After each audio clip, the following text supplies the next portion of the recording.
John's North Beach residents mobilize around resilience as federal funding dries up. With hurricane season in full swing and storm threatens looming, the small St. Johns County community of North Beach is making noise about its fight against flooding and making sure it's heard from local commission chambers to Capitol Hill. Residents are no strangers to storm damage. Debbie Dickinson moved in just before Hurricanes Ian and Nicole hit in 2022, soaking her dream home and exposing the area's deep infrastructure problems. Now Dickinson leads the North Beach Community Alliance, a group working to amplify residents' voices at all levels of government. Their top request, a seawall to protect the 750-home neighborhood from what they say could be catastrophic flooding if a major storm hits. If Category 3 hits and A1A is breached, the ocean will fill in between here and the river, the Alliance director, Sam Tedesco, said. Everybody would be underwater. The Alliance's approach is one of constructive cooperation, holding one-on-one meetings with staffers rather than packing county meetings in protest, and their efforts are paying off. Last year, the group scored a key victory when Congressman John Rutherford toured the flood-prone area by boat. He pledged to help secure funding through FEMA's BRIC program, designed to support pre-disaster infrastructure improvements. But that momentum may be in jeopardy. In April, FEMA shut down the BRIC program, calling it ineffective, and President Donald Trump vowed to dismantle FEMA entirely if he was reelected, which we know he was, a move that could strip states of billions in disaster aid.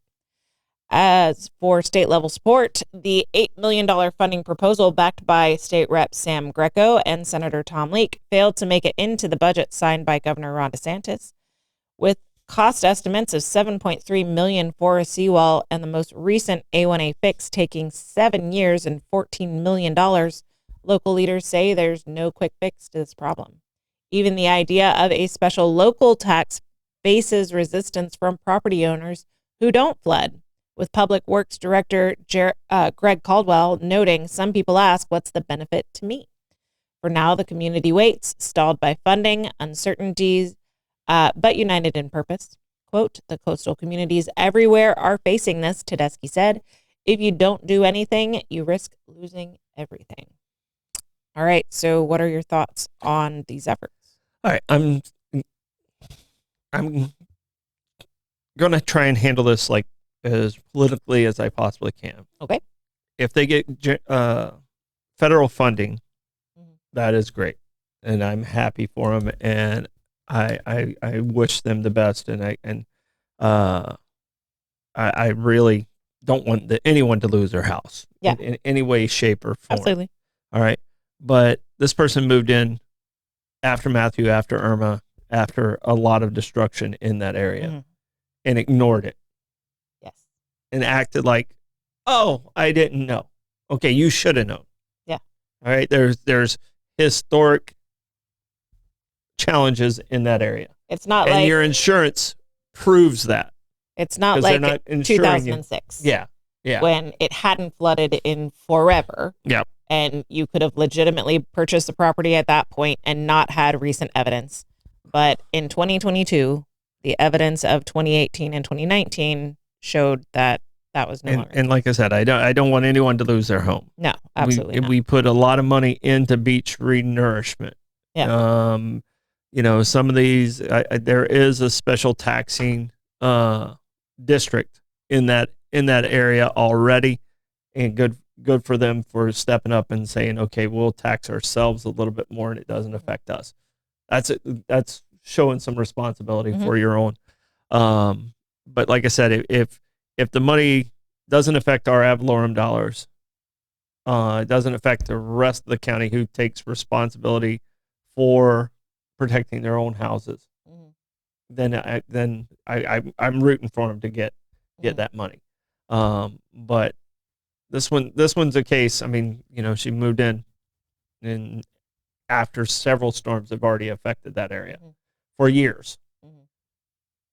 It's kind of like you were playing with fire already, and then you can't complain about being burnt.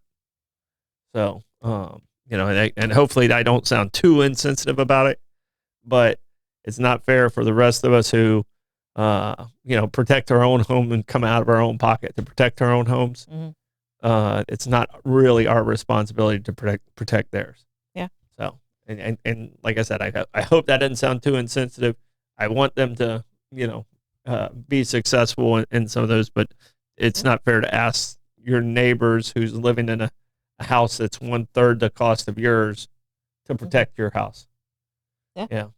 So, saying the redistribution isn't going the right way for you. Yeah. No, I mean, you can't ask the peasants to protect the castle.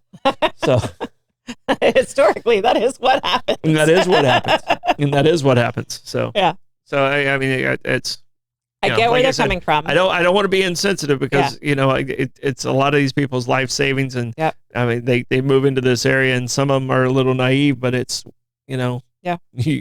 you were smart enough to come up with enough money to buy $1 million house. You should know how to protect the $1 million house.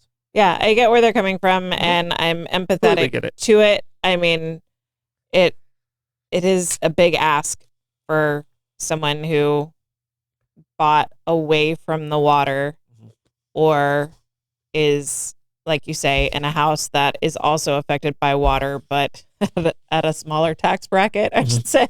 Yeah. It is a big ask to protect your dream retirement home, because we all have dreams and we all have, hopefully we all have homes. Yeah. At least in this conversation. And we're all trying to do the best we can. Yeah. I need hurricane shutters. And the money they didn't get from the state's the same money I didn't get for Veterans Village. Yeah. Guess which one I feel is a priority, Yeah. So, and that my church didn't get for the roof. Exactly. Exactly. So, no, I'm being sympathetic towards you, but you some of these times you got to come up with your own solutions. And we do have County Commissioner Sarah Arnold coming in tomorrow. If we get to that topic, we'll ask that question too. All right. Because I think they're getting some pressure from the residents in that area. Well, they said they want to put pressure from county commissioner halls all the way up to Capitol Hill. So yes, I'm sure they've heard from this organization. All right, Gas Buddy Gas Report.